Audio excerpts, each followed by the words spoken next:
안녕하세요. 유모세 목사입니다.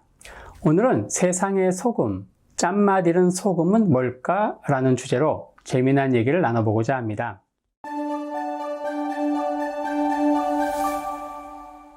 너희는 세상의 소금이니 소금이 만일 그 맛을 잃으면 무엇으로 짜게 하리요? 후에는 아무 쓸데없어 다만 밖에 버려져 사람에게 밟힐 뿐이니라. 빛과 소금, 이건 예수님의 수많은 말씀 가운데 이 땅에서 살아가는 크리스찬의 정체성과 역할을 가장 잘 설명해 주는 말입니다. 이 말씀으로 설교할 때 소금의 역할은 부패 방지에 초점이 맞춰져 있습니다. 3%밖에 안 되는 소량의 소금이 바다 전체를 짜게 하듯 짠맛 나는 크리스찬들이라면 비록 많은 숫자가 아니어도 세상을 변화시킬 수 있다. 이런 설교 많이 들어보셨죠? 각종 성인병으로 고생하는 미국 사회에서 소금하면 고혈압과 같은 성인병을 떠올립니다. 이들에게 소금은 요리의 양념 중 하나로 고혈압을 초래하는 위험 인자 중 하나입니다. 지중 해변의 이탈리아 사람들에게 소금하면 부패를 방지하는 방부제입니다. 더운 날씨로 음식이 쉽게 상해 일찍부터 소금을 방부제로 사용해 왔기 때문이죠. 이처럼 동시대를 살아가는 현대인들에게도 소금이 주는 이미지는 전혀 다릅니다. 하물며 2000년 전 성경시대 유대인들이 느끼는 소금을 현대인들의 개념에서 본다면 성경을 전혀 엉뚱하게 해석할 수 있겠죠. 너희는 세상의 소금이다 라고 말씀하실 때 예수님은 과연 소금의 어떤 역할에 주목하셨을까요? 1세기 당시 소금의 역할을 풀어보기 전에 우리말 성경에 세상의 소금이 번역 오류임을 알아야 합니다. 영어 성경은 원어에 충실하게 잘 번역되어 있습니다. The salt of the earth. 중요한 포인트는 the salt of the world가 아니라는 거죠. earth는 세상과 흙을 모두 의미합니다. 여기서 우리말 성경은 흙이 아닌 세상으로 번역함으로써 원어 속에 담긴 문화적 포인트를 놓치고 맙니다. 세상에 해당하는 헬라어 원어 게는 땅에 있는 흙을 가리킵니다. 같은 셈족 언어인 히브리어, 아랍어, 아람어에서 흙은 곧 진흙으로 만든 화덕을 의미합니다. 즉 예수님이 말씀하신 세상의 소금은 흙 속의 소금, 더 정확히 표현하면 진흙 화덕 속의 소금을 의미한다는 거죠. 우리말 성경에서 세상의 소금이 원어적으로는 진흙 화덕 속의 소금을 의미한다? 그럼 진흙 화덕 속에서 소금은 어떤 역할을 할까요? 이걸 알아야 세상의 소금을 통해 예수님이 의도하신 메시지를 알 수 있겠죠. 진흙 화덕은 빵을 굽는 성경시대 오븐입니다. 나무가 귀한 이스라엘에서 화덕에 사용하는 연료는 주로 낙타, 양, 염소와 같은 동물의 대변이었습니다. 대변을 지붕에서 잘 말려 연료로 사용했는데 이건 출가하지 않은 딸에게 맡겨진 주된 임무였죠. 동물의 대변은 쉽게 불이 붙지 않기 때문에 이때 소금을 불쏘시개로 사용해 불을 붙였습니다. 진흙 화덕의 가장 밑판에 소금을 쫙 깔고 그 위에 잘 말린 동물의 대변을 깔아서 불을 붙이면 소금이 불쏘시개 역할을 해서 불이 잘 붙게 됩니다. 마치 연탄에 불을 붙이기 위해 그 밑에 번개탄을 까는 것과 비슷하죠. 이처럼 세상의 소금은 진흙 화덕 속의 소금으로 이 소금은 현대인이 생각하듯 부패 방지와는 무관합니다. 동물 대변 연료를 위한 불쏘시개 역할, 이게 정확히 소금의 역할이었던 거죠. 진흙 화덕 밑에 깔린 소금의 역할을 이해할 때 소금과 관련된 대표적인 말씀을 새롭게 이해할 수 있습니다. 소금이 만일 그 맛을 잃으면 무엇으로 짜게 하리요? 후에는 아무 쓸데없어 다만 밖에 버려져 사람에게 밟힐 뿐이니라. 짠맛 잃은 소금이 있을까요? 이 세상에 달지 않은 설탕이 없듯이 짜지 않은 소금은 없습니다. 덜 짜고 더 짠 소금, 질이 좋고 나쁜 소금은 있어도 짠맛이 없는 소금은 이 세상에 존재하지 않죠.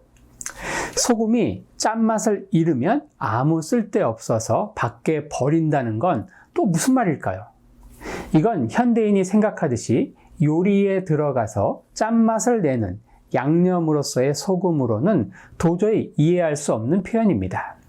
이미 요리 속에 들어가서 다 녹은 소금을 어떻게 짠맛을 잃었다고 해서 곤란해 밖에 버릴 수 있나요?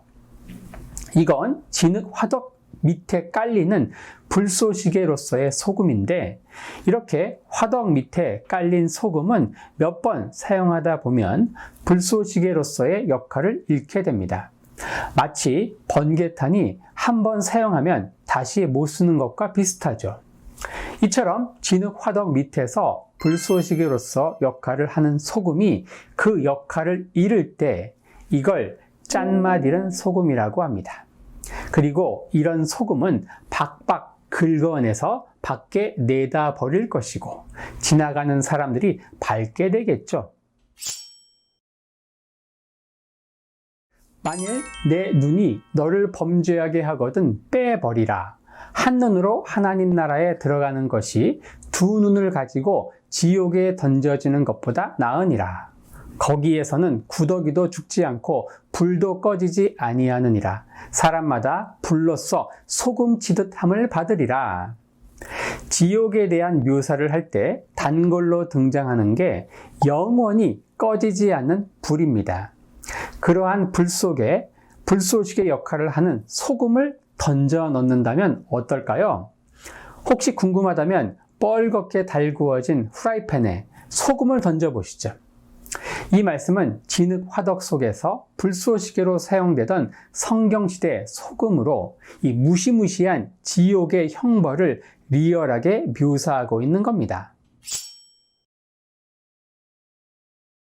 내가 불을 땅에 던지러 왔노니 이 불이 이미 붙었으면 내가 무엇을 원하리요?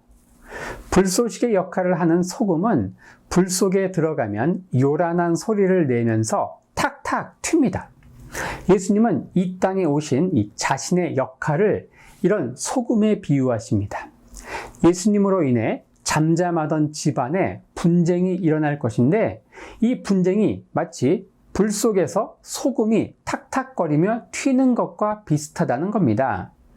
내가 불을 땅에 던지러 왔다는 것도 애매하게 번역되어 있는데 원어적 의미는 내가 진흙 화덕에 불을 붙이러 왔다는 뜻입니다. 즉 예수님이 불쏘시개, 소금의 역할을 하러 오셨다는 뜻이죠. 소금으로 오신 예수님으로 인해 이 땅의 거짓 평화는 그 정체를 드러내고 믿는 자와 믿지 않는 자 사이에 불꽃 튀는 분쟁이 일어날 것입니다. 우리가 불신 세상에서 살아가면서 소금의 역할을 제대로 하고 있는지 곰곰이 생각해 볼까요? 믿지 않는 가정, 믿지 않는 직장 안에서 나는 불쏘시개 소금으로 살고 있는가? 만약 그렇다면 당신의 가정과 직장은 결코 바람잘 날이 없을 겁니다. 진흙 화덕 밑에 소금이 귀가 따갑게 튀어대듯이 빛과 어두움이 충돌하는 소리로 인해 늘 시끌벅적할 것입니다. 만약 당신의 가정과 직장이 조용하고 평온하기만 하다면 당신은 분명 짠맛 잃은, 다시 말하면 불쏘시개 역할을 하지 못하는 소금일 가능성이 높습니다. 내가 세상에 화평을 주려고 온 줄로 아느냐? 내가 너희에게 이르노니 아니라 도리어 분쟁하게 하려 함이로라. 이후부터 한 집에 5사람이 있어 분쟁하되 셋이 둘과 둘이 셋과 하리니 아버지가 아들과 아들이 아버지와 어머니가 딸과 딸이 어머니와 시어머니가 며느리와 며느리가 시어머니와 분쟁하리라 하시니라. 오늘은 예수님의 산상수훈의 결론인 세상의 소금에 대해 살펴봤습니다. 세상의 소금은 원어적으로 진흙 화덕 속의 소금이고, 이 소금은 불이 잘 붙지 않는 동물 대변에 불쏘시개 역할을 한다고 얘기했습니다. 흔히 들어오던 부패 방지의 소금과는 전혀 상관이 없다는 것이죠. 오늘 영상이 도움되셨다면 구독, 좋아요, 공유 많이 해주시고요. 다음엔 더 재밌고 유익한 영상으로 찾아오겠습니다. 레이트라웃! 영상 하단에 소그룹 나눔을 위한 질문을 3개씩 넣었습니다. 청작년 순모임에서 본 영상을 효과적으로 사용하실 수 있을 거예요. 감사합니다.